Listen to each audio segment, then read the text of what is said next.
राज्यात मनसेची पायाभरणी करणाऱ्या नाशिकमध्ये सध्या दुफळी निर्माण झाली आहे। स्थायी समितीच्या सभापती पदावरून प्रदेश सरचिटणीस वसंत गीते सध्या नाराज आहेत।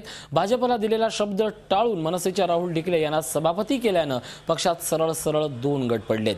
लोकसभा निवडणुकीत मनसे उमेदवाराचा झालेला दारुण पराभव लक्षात घेता राज ठाकरे पदाधिकाऱ्यांबाबत नाराज होते। लोकांपर्यंत कामं पोहोचत नाही म्हणून गेल्या काही काळापासून वसंत गीते यांना निर्णय प्रक्रियेपासून दूर ठेवण्यात येत होतं। स्वतः अभ्यंकर हे मुंबईत येऊन सूत्र हलवत असल्यामुळे गीते यांनी नाराजी प्रकट केली। त्यामुळे राज ठाकरे तातडीनं नाशिक दौऱ्यावर येत असून नाराजांना समजवण्यासाठी तातडीची बैठक आयोजित करण्यात आली। विधानसभा आणि महापौर निवड तोंडावर आली असताना गटबाजी उफाळून आल्यानं मनसेला अडचण निर्माण होऊ शकते म्हणून डॅमेज कंट्रोलसाठी राज ठाकरे आता काय पावलं उचलतात याकडेच सगळ्यांचं लक्ष लागलंय। एकूणच नाराजी नाट्यामुळे राज ठाकरे नाशिकला रवाना झालेत। स्वतः दस्तूर खुद्द राज यांना नाशिकला येण्या इतपत ही नाराजी मोठी आहे। या सगळ्यावरून ही सगळी घटना किती गंभीर आहे, नाशिकच्या मनसेच्या संघटनेमध्ये नेमकं चाललंय तरी काय, हा सवाल उपस्थित करणारी आहे। राहुल ढिकलेंच्या निवडीवरून आमदार गीते नाराज आहेत। दरम्यान एकूणच या सगळ्या कार्यपद्धतीवर लोकांचा असलेला रोष आणि त्यात पदाधिकाऱ्यांची असलेली आपापसात भांडणं यामुळेच आता स्वतः दस्तूर खुद्द मनसे प्रमुखांना लक्ष घालावं लागतंय। स्थायी समितीची निवड होती आणि या निवडीवरून ही गटबाजी उफाळली आहे। नेमकं कोण कोण नाराज आहे एक नजर। वसंत गीते आणि अतुल चांडक ही दोन मोठी नाव। वसंत गीते आमदार आहेत तर अतुल चांडक हे सरचिटणीस आहेत। एकूणच सगळ्या प्रक्रियेमध्ये आम्हाला डावललं जातंय, आमचं मतं विचारात घेतली जात नाहीये। काहीच नेते स्वतःचे निर्णय घेतात। या सगळ्यावर ही गटबाजी उफाळली आहे। आमचे प्रतिनिधी दिनेश दुखंडे आपल्या सोबत आहेत। दिनेश, दस्तूर खुद्द मनसे प्रमुखांना नाशिकच्या नाराजी नाट्यात लक्ष घालावं लागलंय, नेमकं घडलंय तरी काय आणि काय डॅमेज कंट्रोलसाठी आता पावलं उचलली जातील? ऋषी, ही गटबाजी उफाळून आलेली आहे नाशिक महापालिकेत स्थायी समितीच्या निवडीवरून। मनसेच्या एका गटाचं म्हणणं आहे, जे नाशिक मधला जो मनसेचा एक मोठा गट आहे त्यांचं असं म्हणणं आहे की जो फॉर्म्युला सत्ता स्थापनेच्या वेळेस तयार करण्यात आला होता त्यानुसार भाजपला यंदा स्थायी समिती देणं आवश्यक होतं। भाजपची नाशिकमधली ताकद वाढते आहे। गेल्या 2 पोटनिवडणुकांमध्ये नाशिकमध्ये भाजपचे नगरसेवकही निवडून आलेले आहेत। त्यामुळे जर विकासाची कामं नाशिक महापालिकेमध्ये करायची असतील तर त्यांची साथ आवश्यक आहे।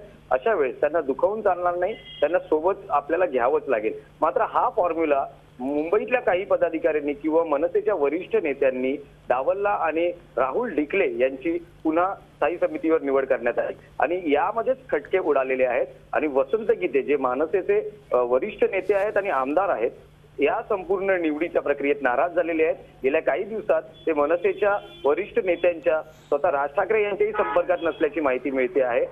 काही नगरसेवकही त्यांच्या बाजूने आहेत।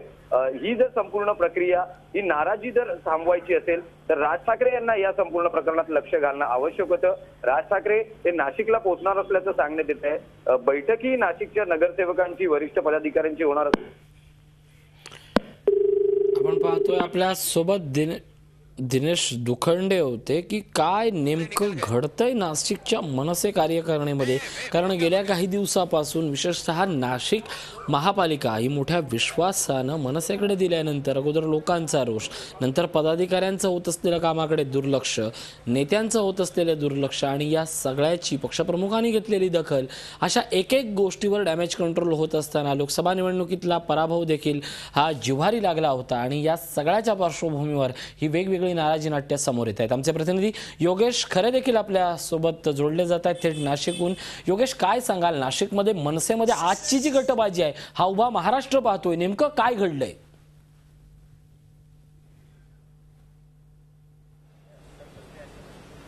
खरं म्हणजे नाशिक शहर हा मनसेचा किल्ला म्हणून ओळखला जातो आणि संपूर्ण राज्यामध्ये पहिल्यांदाच जिल्ह्यामध्ये आघाडी मिळाल्यामुळे मनसेची पायाभरणी जी होती ती या जिल्ह्यामध्ये झालेली आहे, या शहरामध्ये झाली आहे। आणि याच शहरामध्ये आता मनसेमध्ये थोडी दुफळी या ठिकाणी आपल्याला दिसून येते.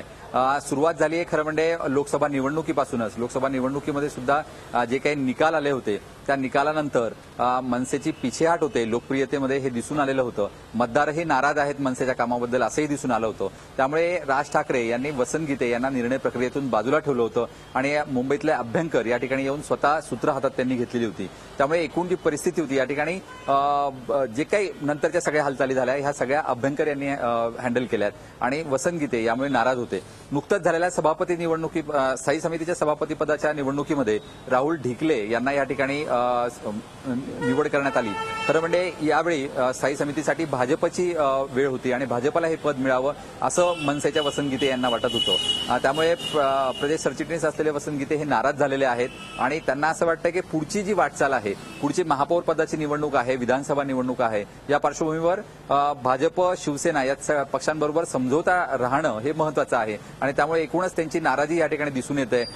एका बाजूला वसंत गीते यांचा हा जुना गट जो त्यांच्याबरोबर आहे आणि दुसऱ्या बाजूला एक ढिकले गट जो राहुल ढिकले आणि उत्तमराव ढिकले आमदार त्यांच्या गट निर्माण झाला आणि या दोघांमध्ये थोडंसं एकमेकांमध्ये विसंवाद झाल्यामुळे हा सगळा परिणाम या ठिकाणी आपल्याला दिसून येतोय आणि एकूणच वसंत गीते हे नाराज आहेत. गेल्या अनेक दिवसांपासून ते कुठल्याही पदाधिकाऱ्यांचे फोन उचलत नाहीयेत आणि एकूणच त्यांना प्रक्रियेत घेतलं जात नसल्यामुळे ते नाराज आहेत आणि त्यांच्याबरोबर एक गटच पूर्ण नाराज असल्यामुळे या ठिकाणी दुफळी जी वाढलेली आहे ती अधिक वाढू नये, डॅमेज कंट्रोल करण्यासाठी आज राज ठाकरे तातडीनं या ठिकाणी येत आहेत आणि सगळ्या नाराजांची बैठक या ठिकाणी घेण्यात येणार आहे आणि आज डॅमेज कंट्रोल करण्याचा प्रयत्न जो आहे तो या ठिकाणी करण्यात येणार आहे. नक्कीच विसंवादातनं संवाद शोधून तिथनं मार्ग काढण्याचं फार मोठं कसब हे मनसे प्रमुखांसमोर या क्षणाला तरी निदान नाशिकच्या नेतृत्वासमोर निर्माण झाला हे मात्र नक्की.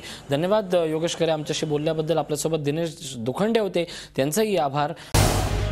झी 24 तास रहा एक पाऊल पुढे.